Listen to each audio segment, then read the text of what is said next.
So our shooting is finished now, and now I would like to introduce you, Thank you. my fabulous photographer for today. So my name is Stasia and I'm a professional licensed kimono stylist, and I happen also to be a photographer. I combine those two things that I can do, I know how to do, things that I'm good at, things that I like. And yeah, this is how this happened. This is how my place happened. This is how InKimono happened. Yeah, I combine kimono and portrait photography, and also a little bit about kimono. I explain a little bit about kimono. I give you a lecture so that you know what you're wearing, actually. Yeah, this is what I do. When did your interest for photography and kimonos started, actually?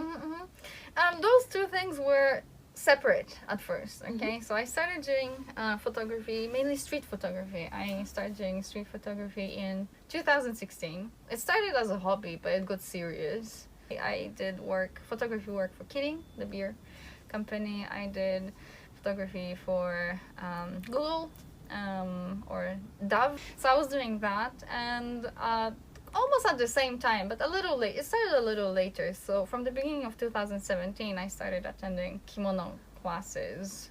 But at first, I didn't think about combining those two things, yeah? So both were kind of a hobby for me that got serious. Yeah. So, well, long story short, I have a friend, okay, a Japanese lady. She's a Japanese lady. So we met right after I came to Japan. So she always organized activities, like cultural activities for me to kind of, you know, I don't know, like see Japan, see like the learn about the culture and stuff. So we would like hang out and I don't know, like go to like old kissaten or something. And she organized like kimono rental twice, but it was just very casual, yeah, like the typical Asakusa rental, yeah. And one time, and that was actually November 2016. Actually, it's around the time when I started photography, like more seriously. Okay. So those two things actually started together, but they were not together at the beginning. But anyway, so it was November 2016. She asked me if I want to try on her furisode that she wore for her coming of age day 40 years ago. She's an older lady, yeah? And I was like, yeah, okay. And yeah, she organized everything. So a hairdresser and a professional stylist, and my photographer friend, I asked him if he could take photos of me. He was like, yeah, sure, let's do it. And it was something similar, yeah? So I got dressed up and styled and beautiful, amazing. And he took amazing photos of me, really like beautiful portraits. That's like beautiful furisode. So the furisode is 40 years old, yeah? And it looked so beautiful, right? Like you couldn't tell, like this is a vintage, like old item, yeah? With Western clothing, you can tell, like, okay, this is like my grandma's dress, yeah? Or like 70s style or 80s style. That's like, you can see it in a second, yeah? Kimono is timeless. This is when I thought, okay, this kimono, this furisode, it didn't have a chance to be worn for 40 years because she wore it for coming of age day and then finished. So I thought there must be more of it. This beautiful vintage items that nobody is wearing because people like just drift away from kimono, and it's not a common thing to wear casual kimono anymore, right? So I thought, yeah, it would be cool if I could learn how to wear it and maybe, you know, start buying vintage kimono and have my own little collection. And I started looking for a kimono class. I found one close to the place where I was living at the time. I went to a trial lesson. I liked it. I started attending. So at first you do kind of 3 months of like basic course. You learn how to dress yourself. Then like intermediate kind of thing, 3 months with like extra knowledge. And then you decide if you do professional or not. And I wanted to do it. I thought, because I can speak Japanese and I can speak English. So I can explain things, you know. Because I think this is the biggest obstacle or like barrier, you know. At that time, I already had a little plan. Maybe one day I can do something like this, but it wasn't anything clear, anything sure. But almost 4 years later, and I'm here. So, yeah, that was a long answer. Long road. Sorry. Why did you start to offer photo shootings in Tokyo? I see. I mean, like I mentioned, yeah, I can take photos. I can dress people in kimono, yeah. I enjoy it. I like it. I like thinking about outfits for a person, yes. So I thought, oh, also, you know, I was really frustrated with rentals, because the more I knew about kimono, the more I learned, you know, the more I saw that it's not like that. And because it's very visible. If you, for example, if you're on social media and you check out photos from Japan, there will always be rental kimono in the photos, like, oh, traditional Japan.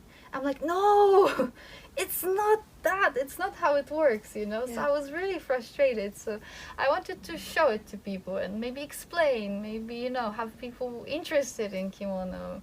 You know, if you got interested in it today, that's like success, yeah?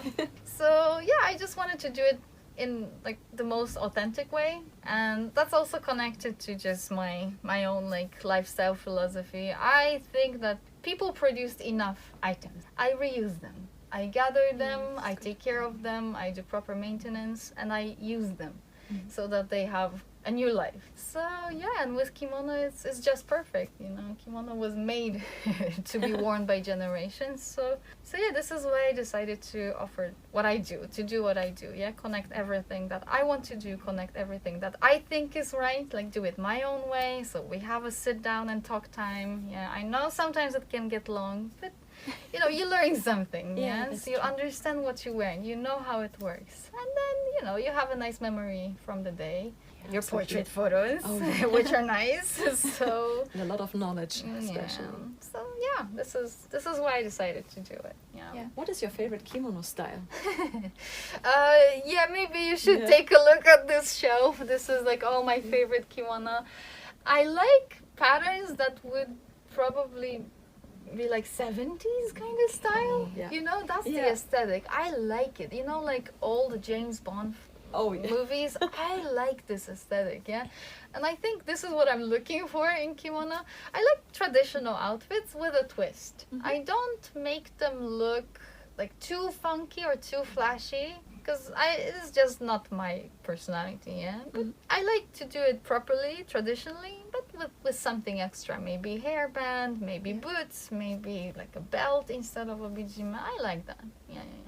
Casual style, I like it. How do you choose a kimono style and a color for a client when they contact you, especially when they don't have any special request?